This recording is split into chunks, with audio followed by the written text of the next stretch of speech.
मोनिका सही कह रही थी, ये खूनी है। सर पर ये कमरा 8 साल के सोनू का है और ये उंगलियों के निशान देख के लगता है कि ये किसी बड़े आदमी के हाथ।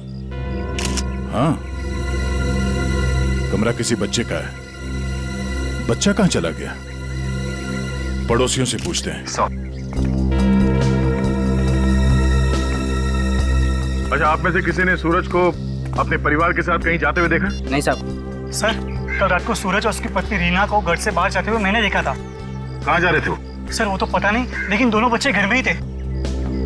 बच्चे साथ में नहीं गए? नहीं सर, जब वो बाहर जा रहे थे तो दोनों बच्चे उन्हें खिड़की से बाय बाय कर रहे थे। सर, हाँ? सोनू और प्रिया के माँ बाप का फोन नहीं लग रहा है। एक काम करो, इन दोनों के कॉल डिटेल्स निकालो। सर, आपने कहा कि बच्चे घर में ही थे, मगर कमरे में तो बच्चे थे ही नहीं। मोनिका। जी सर। इस प्रिया का नंबर है ना तुम्हारे पास? जी सर। नंबर देना। 110458750।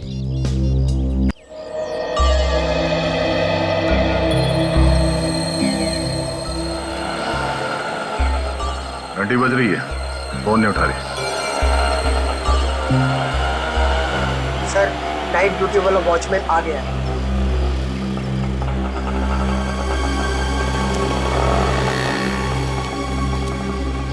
सलाम साहब। सलाम। कल रात को तुमने सूरज और रीना को बाहर जाते हुए देखा था? जी साहब। और उस वक्त दोनों बच्चे घर में ही थे? जी साहब, घर में ही थे। ये दोनों वापस कब आए? जब तक मैं ड्यूटी पे था साहब, ये लोग वापस नहीं लौटे थे। सर, कहीं ये दोनों सुबह वापस तो नहीं आए? सर, मैं सवेरे 6 बजे से ड्यूटी पे हूँ। मैंने उन दोनों को घर वापस आते हुए नहीं देखा।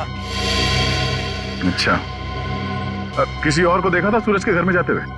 जी नहीं साहब। कोई सूरज के घर में नहीं गया, बच्चे घर से बाहर नहीं निकले, तो बच्चे गायब कैसे हो गए? साहब, कल रात को प्रिया मैडम बाहर निकली थी। कहाँ गई वो? करीब 11:30 बजे उस तरफ गई थी। इस तरफ? जी सर। ठीक है, थैंक यू सर। वो कुरियर वाला जिसने मोनिका से छेड़खानी की थी, वो पकड़ा गया। सर, सामने वो गेट है, कहीं प्रिया वहीं से तो नहीं निकल गई? नहीं सर, वो गेट रात को 10 बजे बंद हो जाता है। सर, प्रिया के मोबाइल का लोकेशन यहीं का दिखा रहा है, ये देखिए। मतलब प्रिया यहीं कहीं है?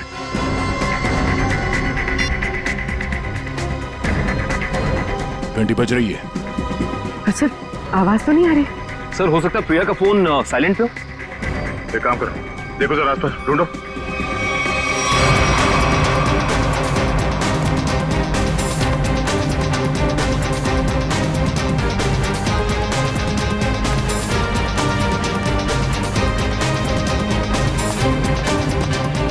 यहाँ तो कहीं फोन दिख नहीं रहा है। अगर फोन की रिंग सुनाई देती तो 1 सेकंड में ढूंढ लेता मैं। रिंग सुनाई देती तो कोई भी ढूंढ लेता।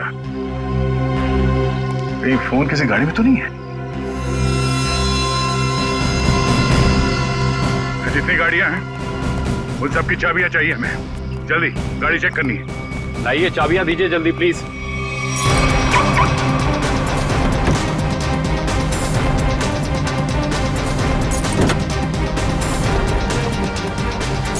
देखो कौन सी गाड़ी है।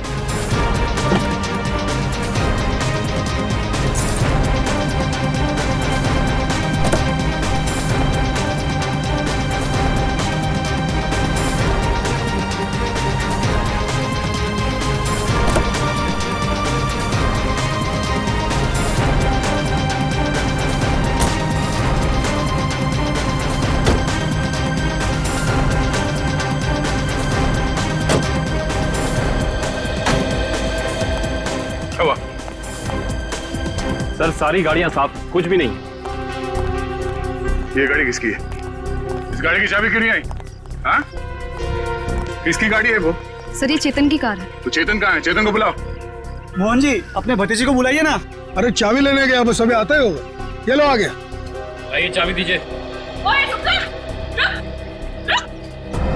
बढ़िया है, चाबी लेने वाले हैं। हम कोई मुजरिम है क्या जो हमारे पे चेक करते जा रहे हो और हमारी कार की तलाशी भी लेना चाहते हो? मैडम, आपके सोसाइटी से 2 बच्चे गायब है। तलाशी तो लेनी होगी। तो हम क्या करें? हमने थोड़ी ना किया है कुछ जो हमारे पे शक कर रहे हो। तुम्हारी वजह से मेरे पकौड़े और जल गए हैं। अब तो मैं बिल्कुल नहीं देने वाली चाबी। कर लो जो करना है। पर माँ सब लोग चाबी दे रहे हैं तो हमें भी देनी होगी। देखो मना किया था ना, मना किया था ना चाबी देने को। Relax relax mom relax.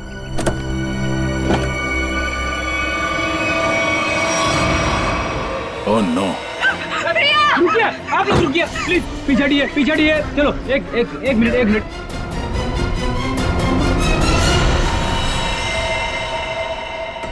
सब मर चुके। इसी के दुपट्टे से गला घोट के मारा इसे।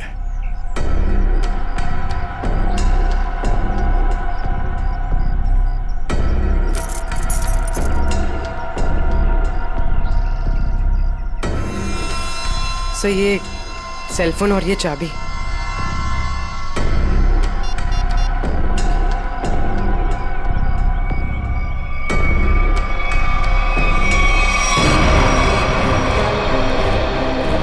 चेतन, यहाँ। चेतन, यहाँ। छोड़ दो इसे। क्यों मारा भैया? बोल, क्यों मारा उसे? सर मैंने नहीं मारा सर। सर नहीं किया इसने। जरूर किसी दुश्मन का काम होगा। ये नहीं कर सकता सर। ये देखिए मैम, 11:15 बजे आपके बेटे चेतन ने प्रिया को फोन करके बुलाया, फिर उसे मार के उसकी लाश को अपनी गाड़ी के डिक्की में छुपा दिया। ये तो छोटे से कॉकरोच को भी नहीं मार सकता और किसी का खून करना तो बहुत दूर की बात है। सर हम पर दया करो सर। आपका नाम तो दया है ना, हम पर दया करो। आपके छोटे भाई जैसा है। मुजरिम किसी का भाई नहीं होता। रेडी? चलो ले जाओ उसे। चलो। चल। सर मेरा यकीन कीजिए सर, मैं कल रात प्रिया से मिला तो जरूर था, लेकिन सर मैंने उसे मारा नहीं है सर। मैंने उसे नहीं मारा। कल रात 11:30 बजे मिले थे तुम मुझसे। क्यों मिले थे? सर क्यों मिले थे? सर मैं अक्सर उसे फोन करके परेशान किया करता था। अच्छा। और सर कल रात भी मैंने उसे फोन किया और सर वो गुस्से में आकर सर वो मेरे घर आ गई। फिर? और सर उसने मुझे आकर बहुत चिल्लाया और सर धमकी देने लगी कि अगर मैंने उसे आइंदा फोन किया तो सर वो मेरी माँ से शिकायत करेगी। ऐसा काम करोगे तो होगा ही ना ये। फिर क्या हुआ? सर मैं उसे समझा बुझाकर बाहर ले आया और सर फिर वो अपने घर चली गई। झूठ बोल रहे हो तुम। झूठ बोल रहे हो। वो वापस नहीं गई, तुमने मार डाला उसे गला दबा के और उसकी लाश को ठिकाने लगाने के लिए डिक्की में रख दिया। लेकिन सुबह हंगामा हो गया और हम लोग आ गए और तुम पकड़े गए, समझे? नहीं सर, मैं प्यार करता था सर उससे। सर मैं क्यों मारूंगा उसे सर? क्यों मारूंगा उसे सर? क्यों? चेतन, ओ चेतन! अरे माँ की ममता से बड़ी कोई चीज होती है क्या जो मेरी आंखों के सामने मेरे बच्चे को उठा ले? चेतन! अरे रुको ममता वाली माता रुको। ऐसे धड़धड़ाते हुए कहाँ जा रही है? चुप रहो जी। माँ की ममता के आगे पहाड़ नहीं टिक सकता। तुम लोग क्या चीजों? चेतन मेरा बच्चा, चेतन क्या हाल है? देख 2 घंटे में तेरी क्या हालत हो गई है। सूख गया है मेरा बच्चा। ठीक तो है ना तू? नहीं माँ बिल्कुल ठीक हूँ। चुप कर। हाँ ठीक है तू। क्या हालत कर दी है तुम लोगों ने मेरे बच्चे की। तुम लोग क्या समझो माँ के दिल की तकलीफ को? ये तो माँ ही है जो बच्चे की शक्ल देख के उसके दिल की हालत जान लेती है। मुझे पता है तू 2 घंटे से भूखा है। अरे नहीं माँ, मुझे बिल्कुल भूख नहीं है। मैं अपने हाथ से खाना बनाकर लाई और तू कह रहा तुझे भूख नहीं है? जल्दी खा पकोड़ा। देख कम लोगों को नसीब होता है माँ के हाथ का खाना, समझ आई ना? चावल खाएगा? चावल भी लाई हूँ। नहीं माँ बस। ठीक है, जब भूख लगे ना दोबारा खा लेना। अच्छा खाना पीना हो गया तो काम की बात करें। और पूछो जी जो पूछना है। खा तो मेरा बेटा रहा था, मैं थोड़ी ना खा रही थी। आपके बेटे की कार की डिक्की में लाश मिली है, लाश, समझिए आप। और लॉक के साथ कोई छेड़खानी नहीं की गई है। इसका मतलब उसे ओरिजिनल चाबी से खोला गया है। और जैसा कि अभी आपके बेटे ने बताया कि कार की चाबी इसके अलावा और किसी के पास नहीं होती थी। और अगर किसी और ने खोला है तो उसने डुप्लीकेट चाबी का इस्तेमाल किया है। और दूसरी चाबी तो मेरे पास है जी, घर में रखी है कबर्ड में। क्या? आपके पास है डुप्लीकेट चाबी? और क्या? रेडी? जरा इनके घर जाओ और वो डुप्लीकेट चाबी लेके आओ। मैं सर? हाँ हाँ चलो, साथ में अपने हाथ के पकौड़े भी खिलाऊंगी चाबी के साथ साथ। अरे सर, मुझे क्यों फंसा रहे हो? पता नहीं ये क्या करेगी मेरे साथ। खुसुर बुसुर क्या कर रहे हो? चलना तो चलो, नहीं तो अपने घर बैठो। मैं चली। हाँ चलो। सर सूरज और रीना के सेलफोन की लोकेशन वाशी हाईवे क्रॉस करने के बाद स्विच ऑफ बता रहा है। अच्छा, रहते अंधेरी में और वाशी की तरफ घूम रहे हैं। एग्जैक्टली। तो सूरज और रीना ने अपने बच्चों को घर पे छोड़ दिया। बेटी मारी गई और 8 साल का बेटा गायब है। ये दोनों जा कहाँ रहे? एक काम करते हैं, इस हाईवे पे जितने भी टोल नाका हैं, वाशी, पनवेल, लोनावाला, सबकी फुटेज मंगाते हैं। पता चल जाएगा कहाँ जा रहे हैं। ठीक है, थैंक यू सर। सूरज के फ़ोन रिकॉर्ड से पता किया है कि 8 से 9 के बीच में उसे बार बार एक नंबर से फ़ोन आ रहा था। किसका नंबर है वो? सर किसी तरुण नाम के आदमी का है। तरुण? चलो इस तरुण से मिलते हैं। जी तरुण? जी हाँ। लेकिन आप लोग? हम लोग सीआईडी से हैं। ओ सीआईडी? आइए प्लीज अंदर आइए। आइए। बढ़िया है सर। सूरज और रीना कहाँ है? सर अपने घर पर होंगे वो लोग? नहीं है, इसीलिए आपसे पूछ रहे हैं। कहाँ हैं दोनों? क्या सर, कल मेरे यहाँ एक छोटी सी पार्टी थी, एक छोटा सा गेट टुगेदर, और वो दोनों लोग आए थे यहाँ पे। सूरज के कॉल रिकॉर्ड से पता चला है कि कल रात आपने कई बार फोन पे बात की थी उससे। हाँ सर, वो लोग आने के लिए मना कर रहे थे, इसलिए मैं बार बार उन्हें फोन करके कन्विंस कर रहा था। अच्छा ये बताइए कि वो दोनों रात में यहाँ से निकले कितने बजे थे? यही कोई 1:30 बजे। लेकिन तरुण जी, वो दोनों अभी तक घर नहीं पहुंचे हैं। क्या? तरुण जी, कल रात आपके पार्टी में जितने भी मेहमान आए थे उन सबकी डिटेल चाहिए हमें, और सूरज के बारे में कोई जानकारी मिले तो हमें इन्फॉर्म जरूर करना। ये बात तो तय है कि सोनू को अगवा किया गया है, पर वो किडनैपर खिड़की तक पहुंचा कैसे, और वो यहां से बच्चे को ले कैसे गया? सर इस घर की चाबी प्रिया के पास थी। इसका मतलब रात को जब प्रिया घर से बाहर गई होगी तो दरवाजा लॉक करके गई होगी। और सर इस घर में जबरदस्ती घुसने का कोई सबूत, कोई निशान नहीं मिला है। और मेन डोर पे लॉक इतनी ऊंचाई पे है कि 8 साल का बच्चा तो उसे खोल नहीं सकता। सर वाटर पाइप के सहारे चढ़ के भी कमरे में आना पॉसिबल नहीं लगता सर। 1 मिनट, पॉसिबल है। ये देखो, जब से सीढ़ी को देखा है मेरे दिमाग की घंटी बज रही थी। इतने बड़े घर में इस तरह की सीढ़ी क्या कर रही है?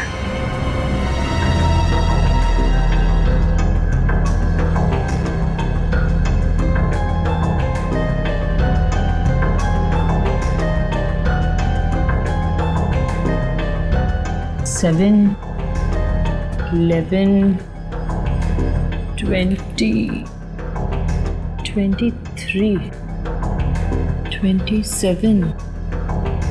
35 38 42 56 59 70। सर आगे और भी है। 70, 71, 72, 73।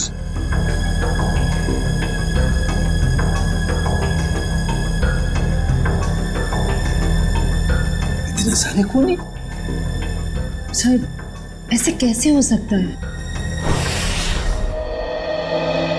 पनवेल चेकनाका क्रॉस किया है इन लोगों ने।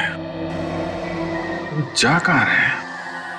अजीब माँ बाप है सर, अपने बच्चों की फिक्र नहीं। पनवेल के आगे अगला चेकनाका लोनावाला। दुष्यंत को फोन करो, लोनावाला की फुटेज मंगाओ जरा। आइए।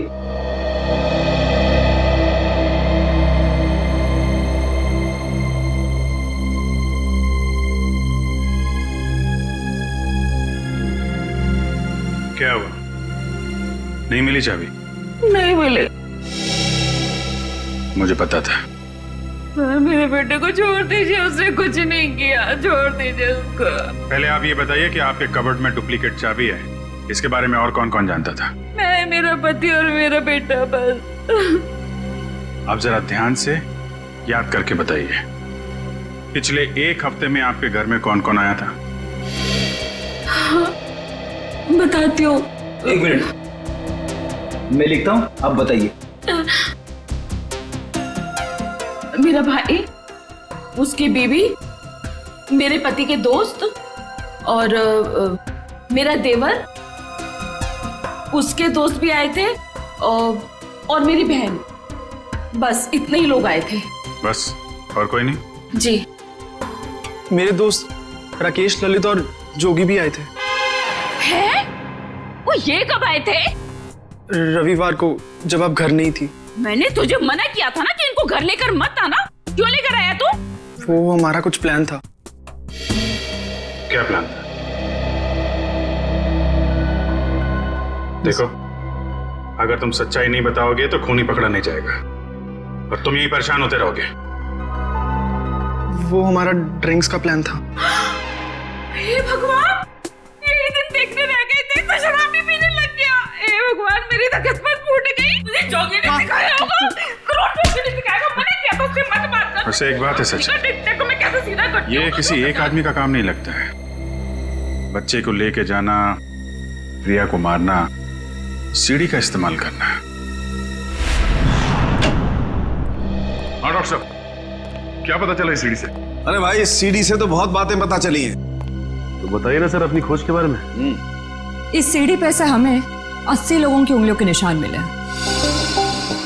उंगलियों के निशान चाहे 80 लोगों के मिले होंगे, लेकिन इस सीढ़ी पर से चढ़ के सिर्फ 2 ही लोग गए। डॉक्टर साहब, ये बात सीढ़ी को फॉरेंसिक में लाने से पहले हमें पता था। यार दया, तुमसे उम्मीद नहीं थी। अरे यार, पहले मेरी पूरी बात सुन लो, समझ लो, उसके बाद अपना कमेंट करना, ओके? तुम्हें सिर्फ ये बात पता है ना कि इस सीढ़ी पर से 2 आदमी गए। ये तो पता नहीं है कि वो 2 आदमी सीढ़ी पर से उतरे नहीं। मैं बताता हूं, देखो, जब 2 आदमी सीढ़ी पर से चढ़ेंगे तो ऐसे सीढ़ी को पकड़ करके ऊपर चढ़ेंगे। 2 अलग अलग लोगों की उंगलियों के निशान उस सीढ़ी पे फ्रीक्वेंट इंटरवल में आएंगे, जो कि हमें इस सीढ़ी पर से मिले। लेकिन वही लोग जब उतरेंगे तब भी तो इस सीढ़ी को ऐसे पकड़ करके उतरेंगे ना, तो उतरने के भी निशान आने चाहिए। वो उतरने के निशान हमें नहीं मिले। इसलिए मैं कहता हूं कि सीढ़ी पर से 2 आदमी चढ़े तो हैं, लेकिन उतरे नहीं। और एक बात, ये सीढ़ी बनाने में 5 अलग अलग लकड़ियों का इस्तेमाल किया गया है। ऐसे लगता है कि जो भी लकड़ियां मिली बस काट पीट के बना दिया। तो इसका मतलब ये सीढ़ी बनाने वाला आदमी अनाड़ी था। करिश्मा यही है कि सीढ़ी बड़ी करीने से बनाई गई है। इस सीढ़ी को देख करके कहीं से नहीं लगता है कि किसी नौसिखे ने बनाई है। और हाँ, इस सीढ़ी पर ये जो स्क्रूज का इस्तेमाल किया गया ना, एकदम नए स्क्रू। मुझे तो लगता है ये सीढ़ी हाल ही में कोई 2-4 दिन में ही बनाई गई। और एक बात, इस सीढ़ी ने अपनी लंबाई के बारे में एक बात मेरे कानों में कही है, मैं बताता हूं।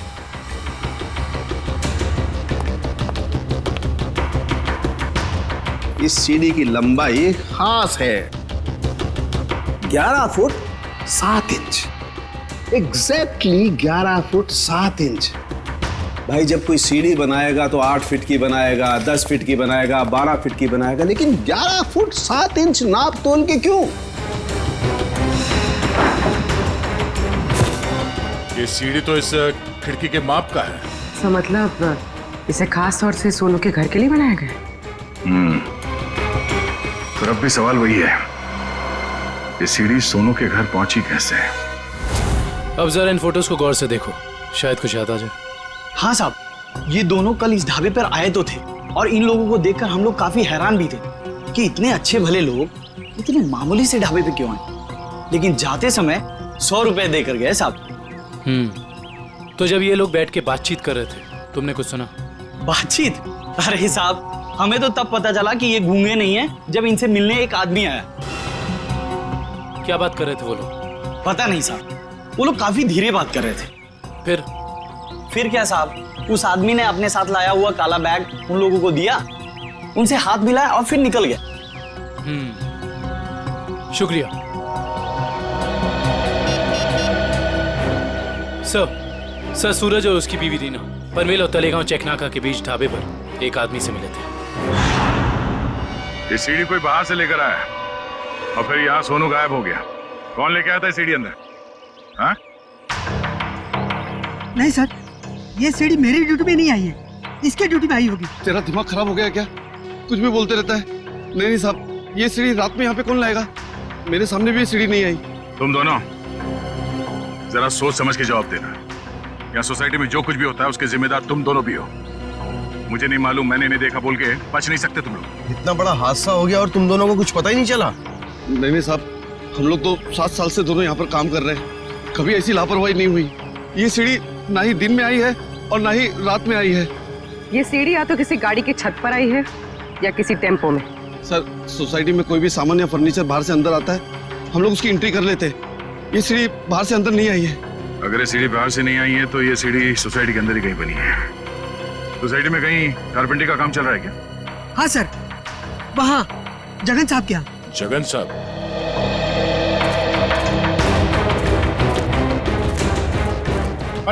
अरे ये क्या कर रहे हैं? ये सीढ़ी यहाँ क्यों रखी है भाई? ठीक है, ऐसे ही 20 सीढ़ियाँ बनवानी है। अरे तो आप मेरे यहाँ क्यों आए? किसी बढ़ई की दुकान पे जाइए। अब देखिए, सीढ़ी आप ही ने बनवाई है, हमें हूबहू ऐसी बनवानी है। शायद आपको अंदाजा होगा, और ऐसी सीढ़ी बनवाने के लिए हम आपको मुंह मांगी कीमत देंगे। आप पैसे की बात कर रहे हैं, लेकिन मैंने ये सीढ़ी बनवाई नहीं। और रही बात इस सीढ़ी की, तो मुझे ऐसा कुछ इसमें खास नहीं लग रहा है कि कोई और कारीगर इसे बना ही नहीं सकता। देखिए जगन जी, ये हाथ हाथ के हुनर की बात है। अब जो काम आपका हाथ कर सकता है वो शायद मेरा हाथ नहीं कर सकता है? और जो मेरा हाथ कर सकता है वो तो मैं आपकी बात समझ रहा हूँ, लेकिन आप ये बात मुझे क्यों कह रहे हैं? हमें हर तीसरे महीने में ऐसी सीढ़ियां चाहिए, करीब 20, तो सोचा कॉन्ट्रैक्ट दे देते हैं। चलो कोई नहीं, थैंक यू। साहब, मैं बता सकता हूँ ये किसके हाथ का काम है। अच्छा? लेकिन साहब ये तो बताइए, एक सीढ़ी का कितना दोगे? अब आप ही बता दीजिए। क्या है, वो बहुत बिजी कारीगर है, कम से कम एक सीढ़ी का 2000 लेगा। और लकड़ी आपकी? हाँ, दिया। एक मिनट, ये लीजिए उसका पता। शाम को मिलना, एडवांस भी दे दीजिए। मैंने ही बनाई है ये सीढ़ी एक आदमी के लिए, सिर्फ एक रात में, 2 घंटे में। जगन की कुछ लकड़ी गायब करके जगन सेठ को पता नहीं चलना चाहिए। अब शाम को अकेले में मिलिए और एडवांस दे दीजिए, काम शुरू कर दूंगा। एडवांस चाहिए? चलेगा।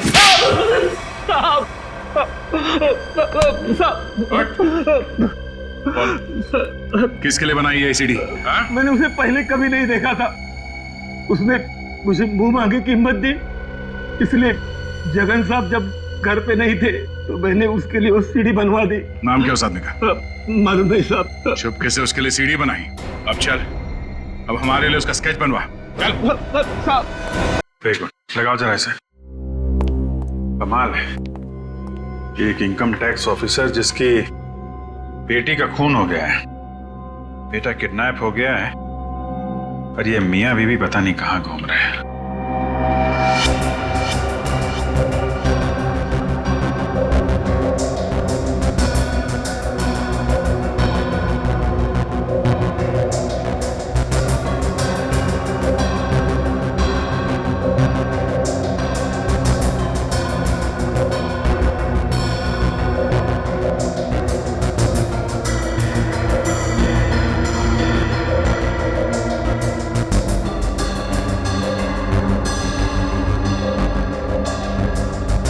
देर हो गई है, सूरज की कार लोनावाला तो नहीं पहुंची है। तो इसका मतलब अभी भी वो लोग पनवेल और लोनावाला के बीच में है।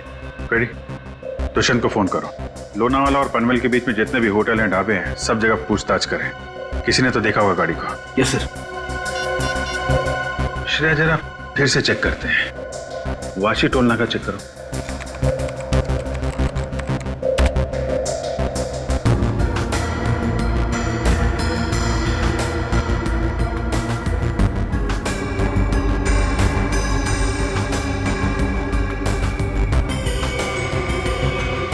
ये आई गाड़ी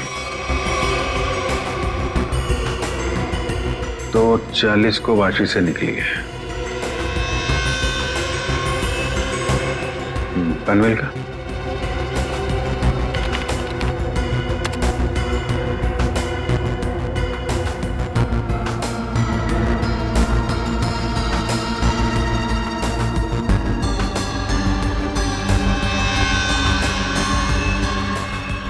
ये आई बॉस, 3:10 को पनवेल पहुंची और लोनावाला नहीं। 1 मिनट, ये सूरज की गाड़ी के पीछे की जो गाड़ी है, ये गाड़ी मैंने वाशी में भी देखी है। वाशी का फोटो चलेगा ना?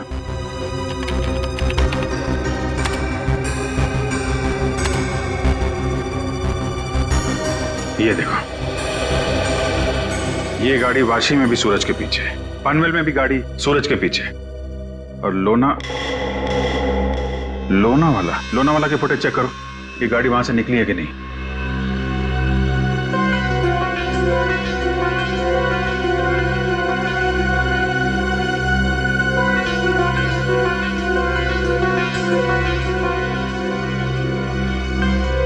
नहीं, ये गाड़ी भी लोनावाला से नहीं निकली है। सर, ये कोई संयोग भी तो हो सकता है। ऐसा लगता नहीं है। एक गाड़ी सूरज की गाड़ी के पीछे वाशी में भी थी, पनवेल में भी थी। लोनावाला से ना उसकी गाड़ी निकली है ना इसकी। इसका तो एक ही मतलब है, दोनों ड्राइवर एक दूसरे को जानते हैं, चाहे दोस्ती की वजह से या दुश्मनी की वजह से। इसका मतलब कोई इस गाड़ी का पीछा कर रहा है। करेक्ट। जरा इस ड्राइवर का चेहरा देखने की कोशिश करते हैं।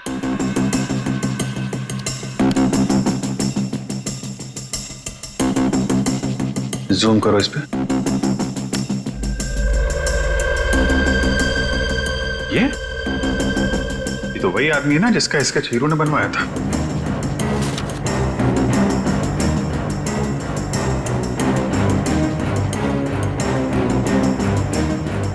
करेक्ट। चलो, गाड़ी का नंबर तो है हमारे पास। आरटीओ से पता करो किसके नाम पे रजिस्टर्ड है ये गाड़ी, कौन है इसका मालिक। बेटा, जरा अपने पापा को बुलाना। पापा तो नहीं है, मम्मी है। ठीक है, मम्मी को बुलाओ।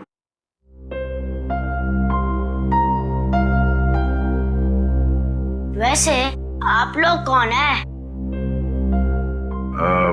बेटा, हम लोग सीआईडी से हैं। सीआईडी? क्या? सीआईडी? क्या हुआ इसके पापा को? बेटा, आप अंदर जाओ।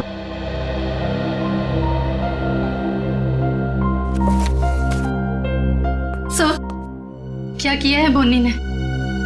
खून और किडनैपिंग। क्या? ये आप लोग क्या बोल रहे हैं सर? बोनी तो 2 दिन पहले किसी बिजनेस टूर से बाहर गए हुए हैं। जी नहीं, वो कहीं बाहर नहीं गए। इस फोटो को ध्यान से देखिए। इस फोटो में वो किसी का पीछा कर रहे हैं। ये कार आप ही की है ना? जी, ये कार हमारी है, लेकिन इसमें जो आदमी बैठा है वो बोनी नहीं है। क्या? फोटो में ये आदमी बोनी नहीं है? जी सर। बिट्टू, पापा की फोटो लेकर आना। अच्छा, जरा इस बोनी का फोन नंबर देना।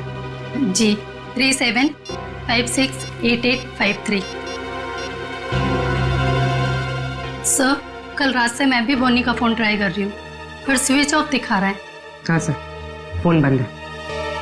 मम्मी, पापा का फोटो। सर, ये है बोनी। अगर ये बोनी है तो फिर ये कार में कौन बैठा है? आंखें तो दोनों की एक ही दिख रही हैं।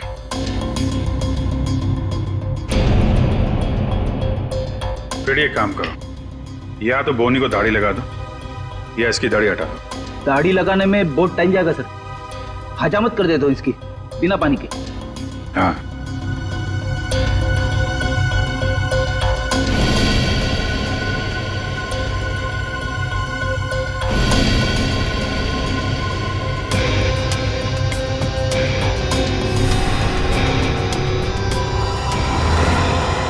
ये तो वही।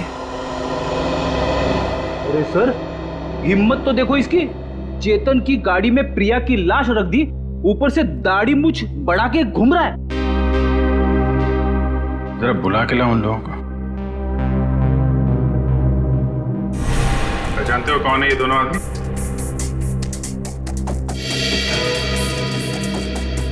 सर, यही वो दाढ़ी वाला आदमी है जो मेरे पास सीढ़ी बनवाने आया था।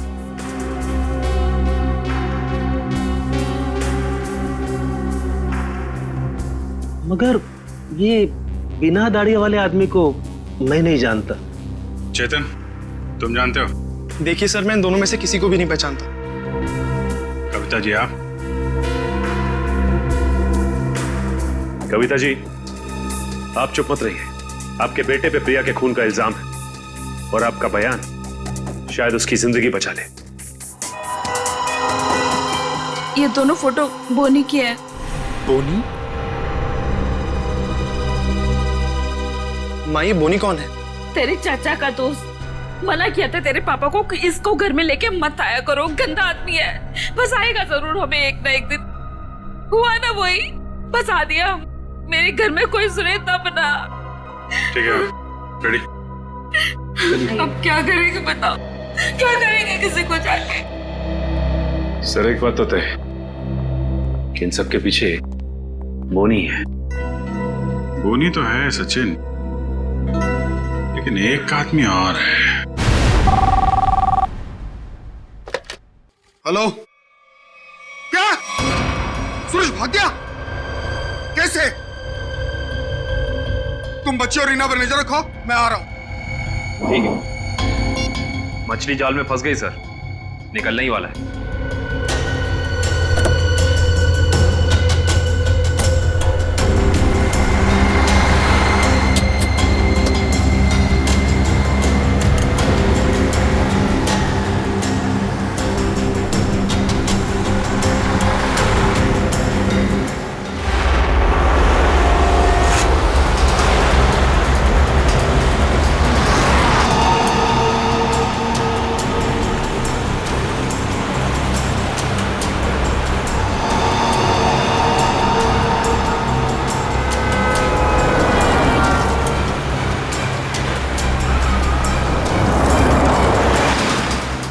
सर, ये चाचा सही जगह तो जा रहा है ना? उसके पास कोई और चारा नहीं है।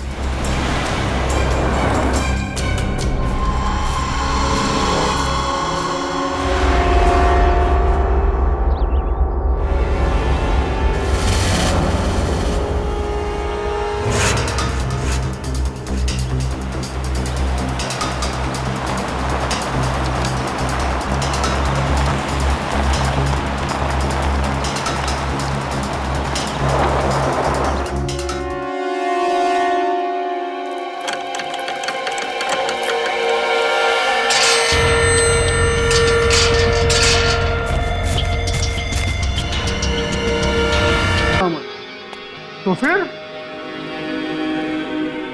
क्या बिगाड़ा है हमने आपका?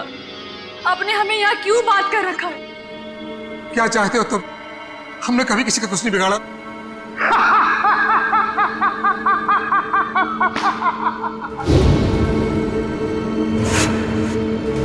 तकलीफ देने वालों को तकलीफ मिलनी चाहिए। अपना मुंह बंद करके चुपचाप खड़े रहो, वरना मुझसे बुरा कोई नहीं होगा, समझे? बोलिए!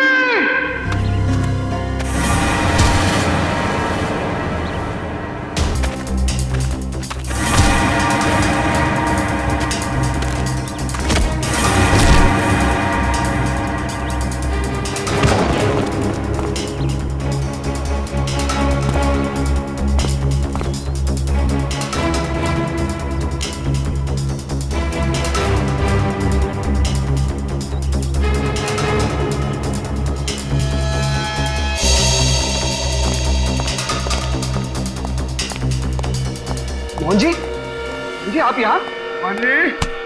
मानी, जब ये दोनों यहाँ बंधे हुए हैं तो फिर तूने मुझे फोन करके ये क्यों कहा कि सूरज भाग गया? अरे मैं आपको फोन क्यों करूंगा?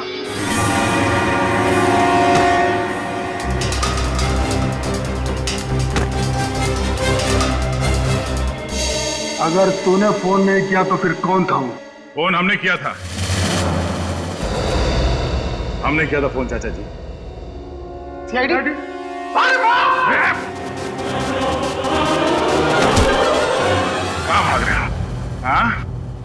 से सीधे ससुराल जाना है तुम्हें।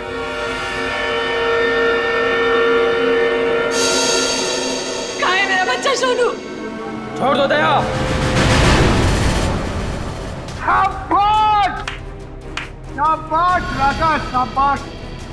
हाँ तो दया, अब बताओ इसकी रूह कहाँ पे?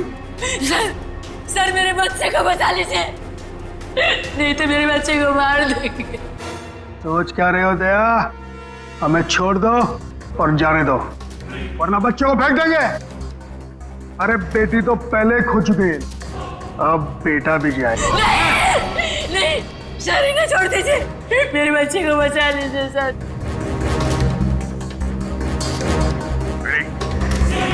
इन दोनों को हथकड़ी लगाओ। अरे सर सर आप क्या बोल रहे हैं? नहीं सर हमारा बच्चा। नहीं सर, आप इनको छोड़ दो सर, मैं आपके हाथ जोड़ता हूँ, छोड़ दो इनको सर। हाँ सर, इन दोनों को छोड़ दो, इनको तो हम बाद में पकड़ सकते हैं, पहले बच्चे को बचाना जरूरी है सर। हाथ में आए हुए मुझे को छोड़ना कहाँ की समझदारी है फ्रेडी? सुना नहीं मैंने क्या कहा? हथकड़ी लगाओ इन्हें। बॉस को छोड़ दे दया, नहीं तो बच्चा देख मेरा हाथ फिसल रहा है इंस्पेक्टर। मेरे बच्चे को बचाओगे तो मैं अपनी जान दे दूंगी। कुछ नहीं होगा उसे, कुछ नहीं होगा सर। इस वक्त बच्चे को बचा लेते हैं सर, इन दोनों को देख लेंगे सर। मयूर, हथकड़ी लगाओ इन्हें। ये मेरा अड्डा है और यहाँ राज भी मेरा चलता है।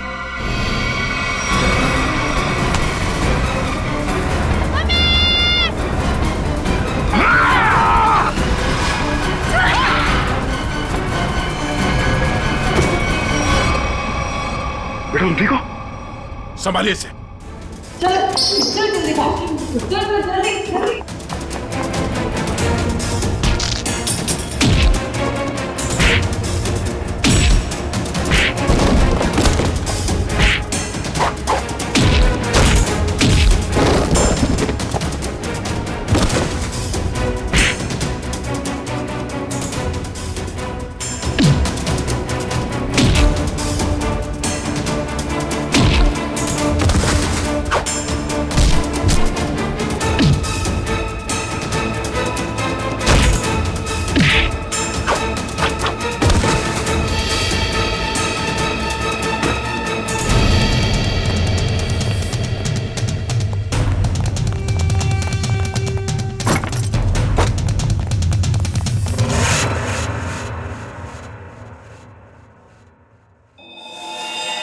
क्या कह रहा था तू? हाँ? तेरा यहाँ राज चलता है? हाँ मैं इससे बदला लेना चाहता था। आज से 5 साल पहले इसकी वजह से मुझे जेल हुई थी। मेरी जिंदगी भर की सारी गाड़ी कमाई पकड़ी गई। याद है सूरज? मेरा नाम मोहन है। मोहन मोहन? हाँ सर याद आया, लेकिन वो गाड़ी कमाई नहीं, काली कमाई थी। काला धन। मैं एक इनकम टैक्स ऑफिसर हूँ। मेरी ड्यूटी है कि मैं इस तरह की काली कमाई को सरकारी खजाने तक पहुंचाऊं और साथ ही ऐसी काली कमाई करने वालों को जेल। अगर मैंने ऐसा किया तो क्या बुरा किया? और इस सब का बदला तुमने प्रिया का खून और सोनू को अगवा कर लिया। मैं इसे बर्बाद कर देना चाहता था। मैंने इसके बेटे सोनू को अगवा किया, फिर फिरौती के पैसे मांगे और फिर रेस्टोरेंट के बाहर अपने एक बिजनेसमैन दोस्त को बोल के इसे काला बैग दिलवाया और फोटो खींची। मगर तुमने मेरी मासूम बेटी को क्यों मारा? उसने तुम्हारा क्या बिगाड़ा था? उसने हमें सोनू को ले जाते हुए देख लिया था। अगर वो जिंदा रहती तो हमारे लिए खतरा बन सकती थी। तुम्हारे दिमाग में जरूर खलबली मच रही होगी कि हमें तुम्हारे बारे में पता कैसे चला है? जब हमें ये पता चला कि ये आदमी, ये बोनी तुम्हारा दोस्त है, तब हमने तुम दोनों की जन्म कुंडली निकाली और फोन रिकॉर्ड से ये बात साफ हो गई कि तुम दोनों बहुत ही गहरे दोस्त हो। और तुम्हारे उंगली पे जो चोट लगी है, जिसपे ये बैंडेज लगा है, ये चोट तुम्हें तब लगी जब तुम उस लकड़े के सीढ़ी से सोनू के कमरे में घुसे थे, हैं? और इस बैंडेज ने हमारे शक को यकीन में बदल दिया। इसने एक मासूम लड़की का खून किया है, एक बच्चे के साथ एक सरकारी ऑफिसर और उसकी बीवी को अगवा किया है, और तुमने इस सब में इसका साथ दिया। तुम दोनों को सजा मिलेगी, उम्र कैद या फिर फांसी।